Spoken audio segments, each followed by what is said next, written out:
Good morning, everyone. It's 8 o'clock on the start of Wednesday. Glad you're with us for Second Cup. Woo! Welcome back. Welcome back to you. Welcome back to both of us together. Right? This is crazy. Good gracious. We haven't done Second Cup together in what feels like forever. Yeah. But we're back. Back in action, baby. Back in action, ready to go on a Wednesday. All right, talk about your birthday and your birthday weekend. It sounded like a whirlwind. It was like that New York City. I wish cameras were rolling. Like They were. Where was Bravo? Like to catch me. Thank you, Lorianne, for the birthday wishes. My birthday was on Monday. I wake up and I hear the Pope died. I'm like, oh my good gracious. Yeah. So it was just a wild news day, but a wild day all around. I put together a little compilation of like the pictures and stuff. Okay, yeah. So Yes, that's Friday she's giving. at Shango with my friends. Did you love Shango? Shango was so good. This is dinner from Becco. Okay. There's me trying my lasagna. This is Saturday night. Super fun. This is my best friend in the world. Her name is Vanessa. Her birthday was on the 16th. This was us on Easter Sunday, going to brunch and then going to karaoke after and singing my heart out. This was High School Musical. What song was it? This is Gotta Go My Own Way. This is the duet in High School Musical too. Love it. This is me singing. And then, of course, you guys know that I give up sweets for Lent. So this is the first day I get sweets again. And then this is on my birthday. This is Monday. Oops, this was at the concert. I did it again. I saw Flo. It was standing room only. So I was just like throwing my phone up there to like see what I could see. But it was such a good show. It was so much fun. They're a girl group from the UK. Give them a listen if you have the time. But yeah, it was super fun. It was one of those weekends where it was just like, whoa, go, go, go. But like the best food, did a ton of shopping, spent way too much money, and just like had a good time. It was But so you know fun. what? Those are the weekends that will stay with you forever. Like it's those memories that you create with your best friend, no less, that are Right. like amazing to remember and amazing like to just look back on and say, wow, that was a great time. It was a really good birthday. And you know how birthdays can be. Like you have these expectations and you want it to be good. And you want to Yeah. have a good time. But it was perfect. And like I wouldn't have changed a thing. Good. Super, super fun. 27. Oh my gosh. Oh, R.I.P. youth. I know. Inching closer to 30. I came to Channel 7 at 27 years old. Oh my so gosh. here we are. I mean, it's a banner year for you. It's a milestone. I mean, to think like all of my adult life pretty much has been here. I moved here when I was 21. Mm-hmm. So now I'm 27. It's Yikes. been wild, crazy, but good. You've So learned so much, you've grown so much. Womp, womp, womp. it's happening. It's okay. The cuppies always reassure me that I'm Right? still young. No, you are. You're definitely still young. Yeah, and you know, this is the first time that we've been together in a week and a half. You were days last week. Yeah. It was me holding down the fort. And then, yeah, you were off that week before. So it was like not last Thursday, the Thursday before was our last like second cup Jeez. together. Well, it feels good to be back together. Back at it. What was I going to say?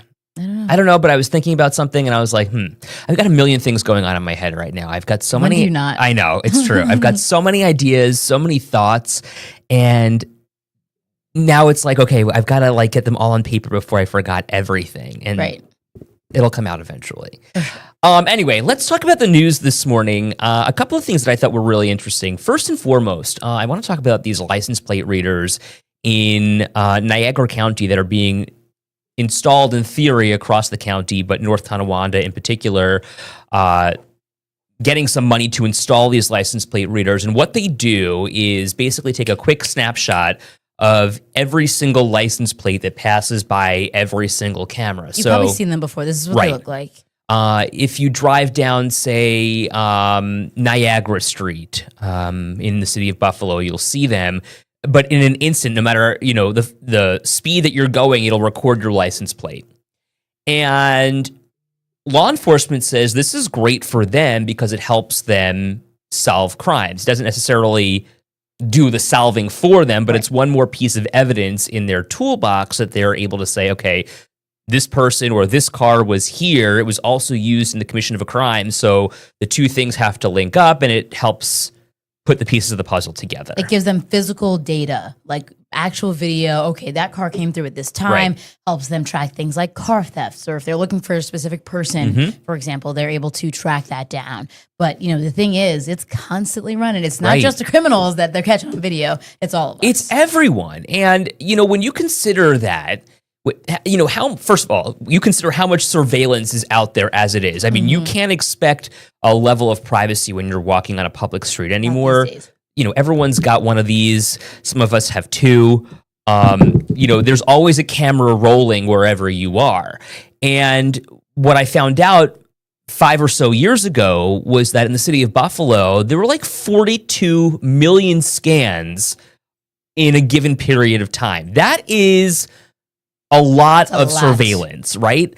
You consider you could drive up and down Niagara Street, or you could drive up and down Elmwood any number of times a day, and it's recording you every single time you're there. But what I had also found out about the city of Buffalo in particular was that, at that point, there were very few scattered across the city. The majority of them were focused on Buffalo's east side. Right. And that raised some questions to me and to some city lawmakers. When you consider dozens and dozens are focused on certain parts of the east side, we know it's a segregated community. We know it's where a number of black people live. We know it's where there's a high crime area. But is there an unnecessary surveillance of this community? It's like, the eye in the sky hovering over the east side of Buffalo, which at the time was like, oh, okay, this is where they're focusing. This is what we're doing. And you talk to former police commissioner Gramalia, who was like, look, this is data driven. Mm-hmm. This is where we have to have these cameras. This is what we're trying to do is crack down on crime. Right. And then the second time they kind of ran through it, they were able to choose where they were able to put the cameras. And it all came down to like funding, like how much money or where the money was coming from and how it was supposed to be used to get this program up and running. John just put a link in the comments to that story. But then in 2022, because there was a different funding source, they were able to kind of put it wherever they want. So now, if you go down Hurdle, you go down Elmwood, you go through the Elmwood Village, you go through Niagara Street, South Buffalo, you'll see these license plate readers, and they are always rolling. Danielle, that's where a lot of the stolen cars are found. That's right. So, and Connie, just to clarify, it's not necessarily footage. It's not video per se. It's a picture of your license plate. So what they can do is then take that and, store it in a database and say, okay, we know that this crime is happening right now. John Marrero stole a car. Here's the license plate, XYZ123. Let's throw this through our database, and they can search it in real time. And he was last seen on Niagara Street at this time. Right, in this intersection, and then they can kind of trace his footsteps and his path through there. James brings up a really good point. Does Buffalo have so much surveillance because you're a border town? Absolutely. And so many of these are on the Peace Bridge, near the Peace Bridge, in the approach to the Peace Bridge. I mean, you consider the idea that, this is an international border. Mm-hmm. It's almost necessary to have that surveillance. But, they're saying this is a benefit to A, solving crimes, and B, Niagara County had like a banner year for those thefts, and all of those issues that they're having. And they're like, look, this is what helps us solve those. If you're worried about the quality of life and you want to make sure that you can get to and fro safely and you're living your life, abiding by the law, this is used to get those people who aren't. And it raises red flags for a lot of people, I think, just to know they're being watched. Niagara County did say this get deleted after 30 days. Right. But I can understand why people feel uncomfortable or uneasy about the fact that, Niagara County is watching you at all times. Mark says on Facebook, there's a few scanner pages and most of the flock cameras flock is car thefts. Is that what I'm just kind of, I guess what you're saying is that most cameras caught car thefts? Mm-hmm. The flock cameras. Okay, interesting. Yeah, and police cars and, a lot of the sanitation trucks and parking authority cars, they also have these cameras installed. So it's not like it's just you drive past it, but if you park on a street, or sometimes even if you're in a parking lot, some of these cars that are driving through will be able to detect and pick up license plate readers. Margaret, so will they automatically mail tickets so police don't have to pull people over? No, this has nothing to do with the tickets. It's less so like patrolling for police officers. It's not like, you ran the red light and that kind of thing. It's less so that kind of camera. It's more so, hey, we're looking for that guy who committed that bigger crime. We need to know when he was last seen on, whatever street. Stingens. Yeah. Or, I'm an elderly adult or I have some sort of medical condition and I have seemingly vanished with a car, they now know my license plate, where I could be found, and can kind of trace my footsteps to try and help find that position where I might be. Linda, with another good example, I'm thinking about kids getting snatched while walking somewhere. How often do you see one of those missing posts? This would be a big help in catching those people. I think that's a great idea, Linda, in theory, but unfortunately that's not the way these cameras work. So it is literally just for license plate scans. So it's, again, not video. It is a quick snapshot of your license plate. So it's recording the license plate. It doesn't record anything else. It's not recording who's in the car, who's driving, what kind of car it is. It is literally just the license plate. So unless those kids might be in a car. Right, and we know the person they were last seen with. It could help in that situation, but not all of them. And Heather's confused. What are people worried about? Just walking my dogs and being recorded by all of the neighbors on their Ring cameras. I think that's a great point. That's what I was trying to say earlier this morning. It's 2025.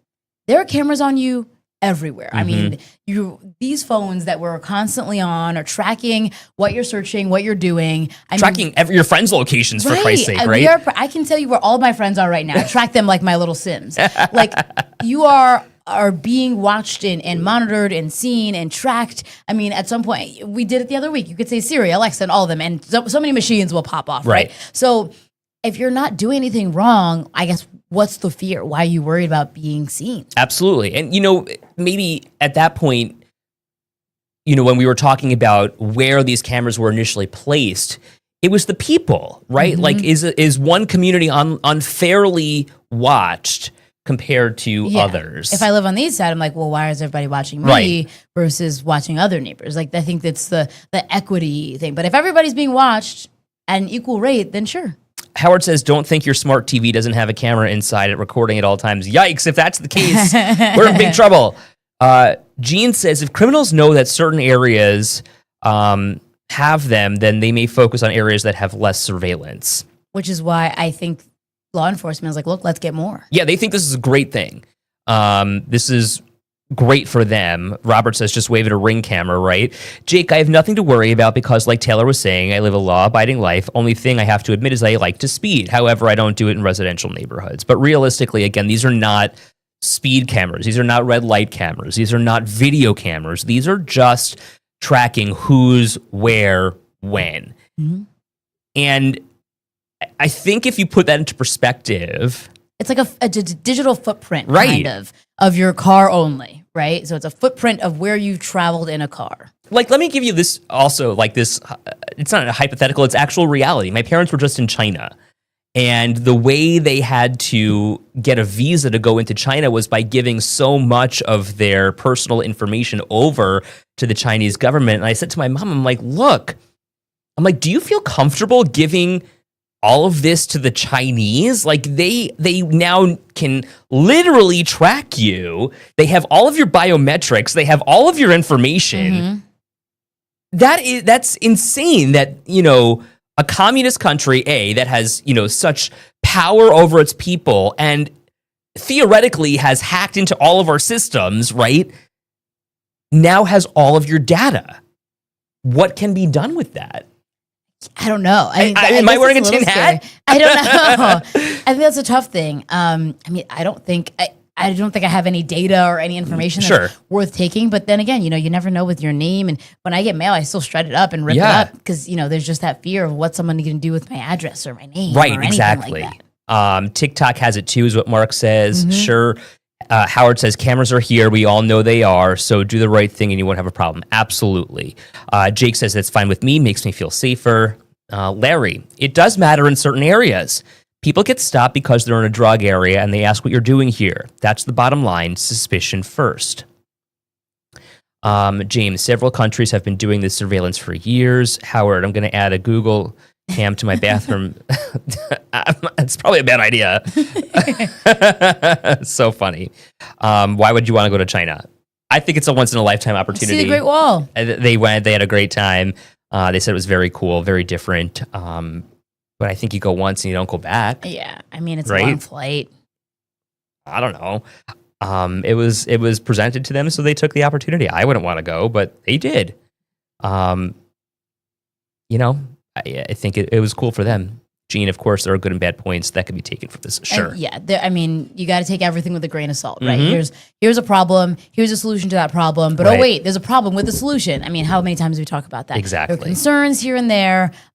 Overall, Niagara County says, look, this is good for you. This is keeping you safer. So we'll have to see how it pans out. And of course, if anything does go wrong, or if there's anything worth talking about continuously, then we'll let you know. Let's talk about the baby bonus. How many of you are thinking about bringing another child into this world? How many of you have recently brought a child into this world? Is it something that you find expensive or inexpensive? Also, I mean, when you just think about it, I'm just taking stock in like all the people I know. I'm scrolling down my feeds. I'm looking at people I went to high school with, and I'm like, oh, everybody's having babies. Right. Everybody is cranking them out at this point. I'm seeing all these people. I'm like, oh my gosh, we went to, elementary school together and now you're a mother. What's going on? Weird, so right? I feel like, my timeline is just full of people that I grew up with having kids. It's just me and the dog at this point, and that is not changing for me anytime soon. But the Trump administration is like, look, the birth rate is low. There was a spike post-COVID, obviously, but in 2023, we hit one of the lowest points ever as far as the birth rate goes. So the Trump administration is like, how can we fix this? Maybe we literally incentivize people. Maybe we say, hey, we'll give you $5,000 if you have a kid. Is it worth the Here you go, $5,000 to have a baby, bring a baby into this world? When you consider the price, the average cost of a child is like $300,000. Woo! Howard, oh hell no.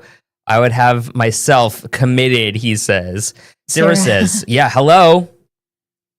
Is it worth the money? Is nice. It's better than zero. But I mean, for that little screaming thing, keeping you up at night, that $5,000 is not really helping me out. Danielle says that bonus is not a reason to have a baby, and $5,000 won't get you far. Right. I mean, when you consider diapers are that expensive, you spend like $50 on a box of diapers, that alone starts to add up. $5,000, I think, would go by very fast, but it's not nothing. I think it would be helpful. If that was already where I was in life, then fine. Is it going to push me to do that? I don't know. No, definitely not. What I was saying this morning, there should be an uncle bonus. Yeah. I'm not having babies. I don't know That's about for damn sure. $5,000 for the uncles.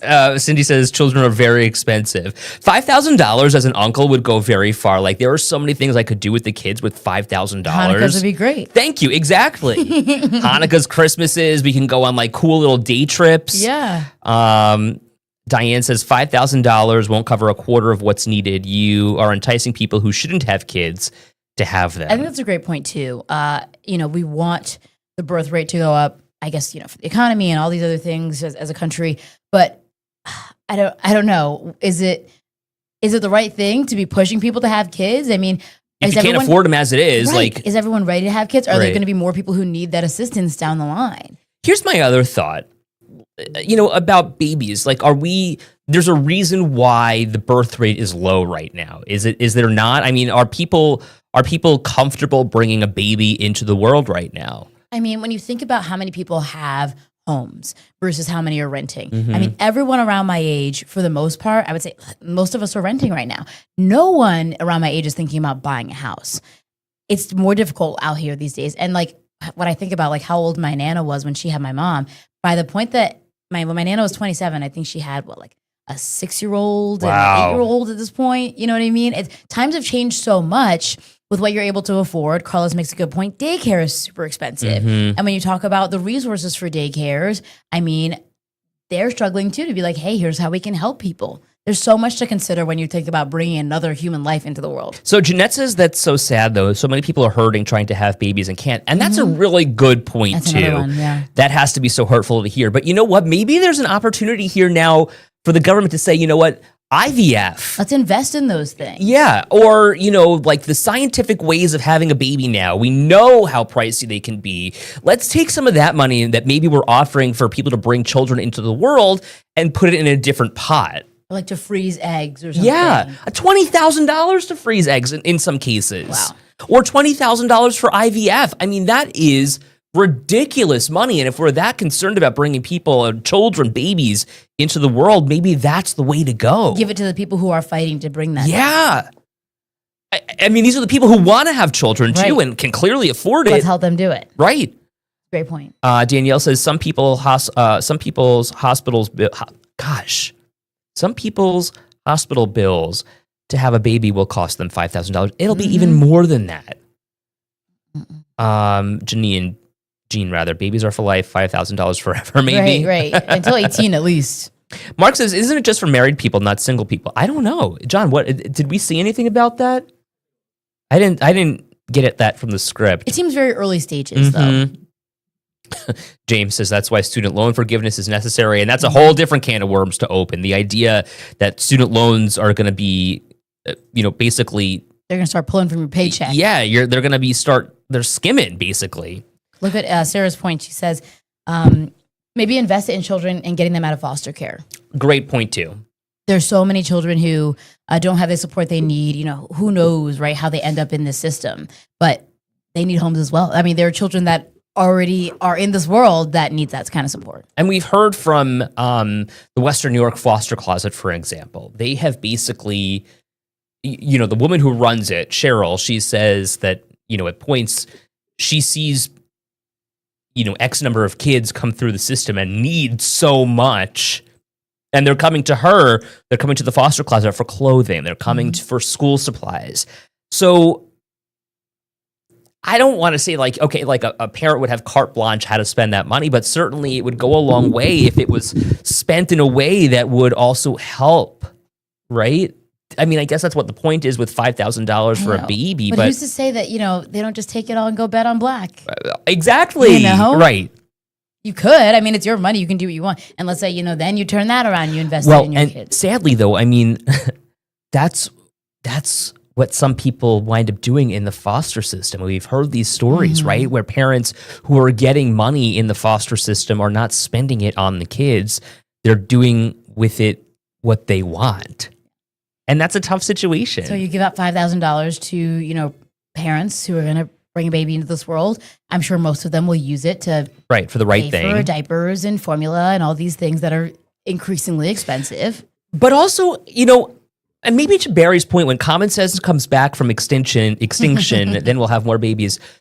Does it speak then to society as a whole right now? Everything is so expensive. Everything has a price tag associated with it, for better or for worse. But hospital bills are outrageous. And if you don't have insurance, or if you don't have the means to pay for that, bringing a baby into the world isn't gonna help. Right. And I feel like it's that support system, whether or not you have that there. Do you have people who can help you with daycare? Do you have people who can help you, make ends meet and get those mouths fed every single week? I mean, there's so much to consider.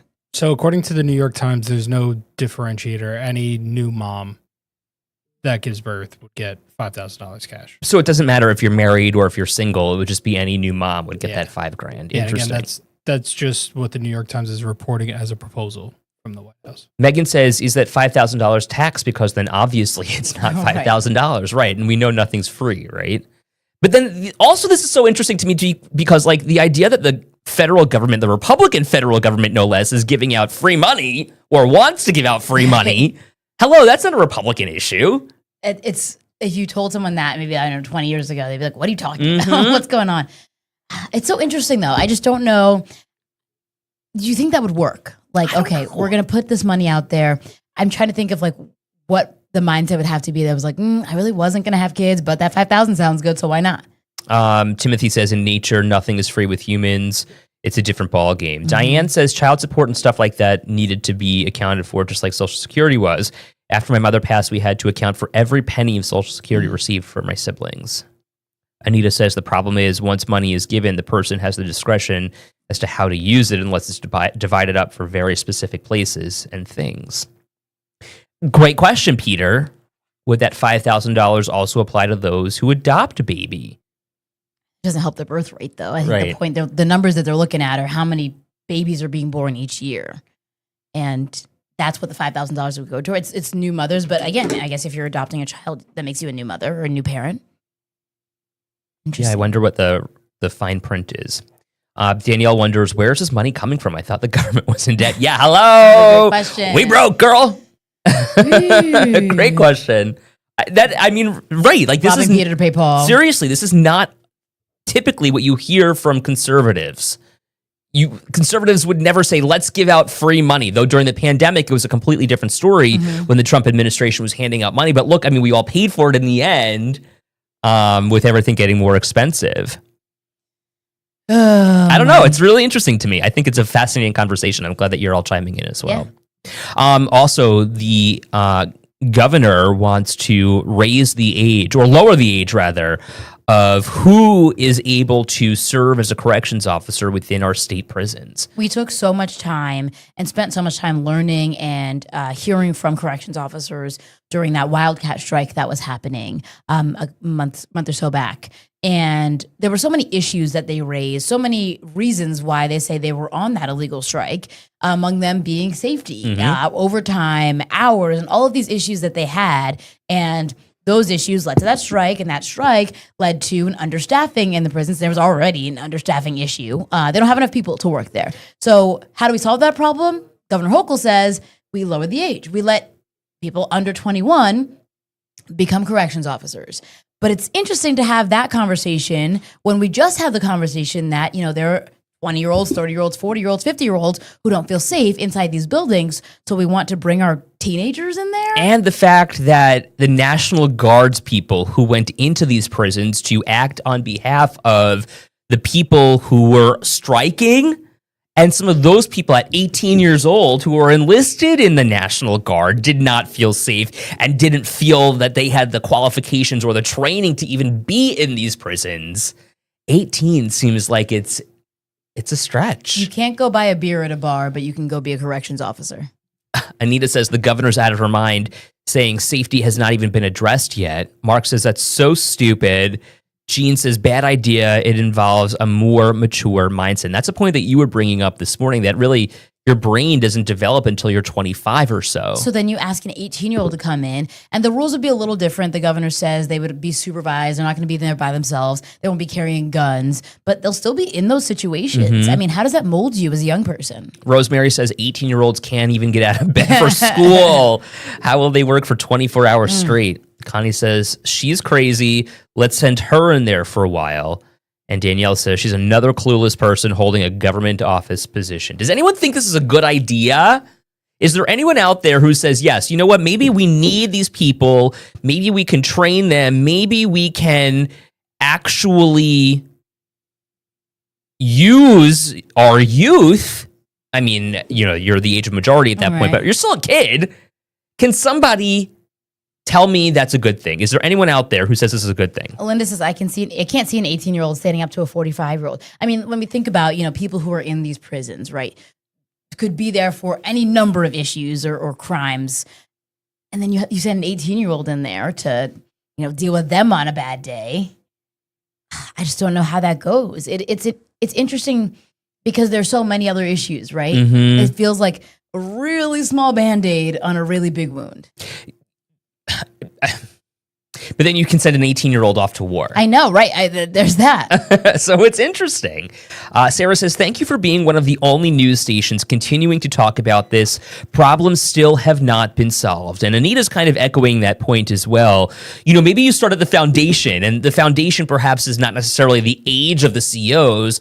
The foundation is perhaps what's making it into these prisons, what's harming the safety of the people. When you're doing these these deductive reasoning analyses of why things are happening, you have to ask yourself, at least 3 times, why is this happening? Okay, then if you have the answer, well, why is that happening? Right. And why is that happening? Like to get to the root cause of something, you have to continue to ask that. And so what is the root cause here? Is it the safety issues that persist that need to be addressed, or what's the root cause of the problem? Casey says the only reason they want to lower the age for corrections officers is because they can't get the grown adults to do the job for low pay, so an 18-year-old will do it for low pay. And that's kind of shameful, isn't it? That's tough, yeah. I mean, it's like, look, cheap labor, bring them in. Peter says, I'm trying to find the logic behind this, but something is missing. Oh, yeah, the logic, he says. Connie says, thing is, with the military, you go off to boot camp and you're top before you're thrown to the wolves. Well, and then, I mean, obviously, there are certain benefits that come with working for the state. There are also certain benefits that come for, in the military. You're talking about, education being paid for and your healthcare and all these things. And you're right. There's boot camp and there's training and there's, here you would just be sent to the prison. Right. And Danielle makes a good point. Prison guards don't have a weapon. They've got a baton and OC pepper spray, and that is it. That's it. I can't imagine an 18-year-old or a 19-year-old for that matter in that situation. Listen, we appreciate having that conversation with you. These are tough, deep issues, and on Second Cup, we're able to take a little time to explore all of it. And, important to hear your voice, no matter what side you're on. All sides are important here, and that's why I love Second Cup. Best part of the day. See you guys tomorrow. Have a great day.